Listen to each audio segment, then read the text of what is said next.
এবার নাইজেরিয়ায় সম্ভাব্য সামরিক অভিযান পরিচালনার জন্য প্রস্তুত হতে পেন্টাগনকে নির্দেশ দিয়েছেন মার্কিন প্রেসিডেন্ট ডোনাল্ড ট্রাম্প। তার অভিযোগ, বারবার দেশটিকে খ্রিস্টানদের বিরুদ্ধে সহিংসতা রোধে ব্যবস্থা নিতে বলেছেন তিনি, কিন্তু তাতে যথেষ্ট কাজ করেনি দেশটি। তবে তার এই অভিযোগ নাইজেরিয়া বারবারই অস্বীকার করেছে। ট্রাম্প সামাজিক যোগাযোগ মাধ্যমে এক পোস্টে লেখেন, যুক্তরাষ্ট্র তৎক্ষণাৎ নাইজেরিয়ার সব সহায়তা বন্ধ করে দেবে। একই সাথে দেশটির সরকারকে তিনি দ্রুত পদক্ষেপ নেওয়ার হুঁশিয়ারি দিয়েছেন। দীর্ঘ সেই বার্তায় ট্রাম্প লেখেন, যুক্তরাষ্ট্র সম্ভবত এখনই সেই লজ্জিত দেশে অস্ত্রসহ ঝাঁপিয়ে পড়বে, ইসলামপন্থী উগ্রপন্থীদের সম্পূর্ণভাবে উচ্ছেদ করবে।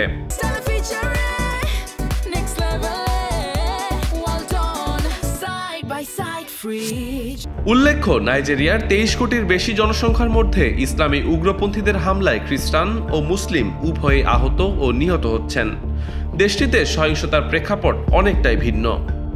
আবার অনেক সংঘাত ঘটছে কৃষক শ্রেণীর মধ্যে। স্থানীয় প্রতিবেদনগুলো ইঙ্গিত করে বেশিরভাগ নিহতই নাইজেরিয়ার প্রধানত মুসলিম উত্তরাঞ্চলের মুসলিম নাগরিকরা। Desk report, Manabzamin.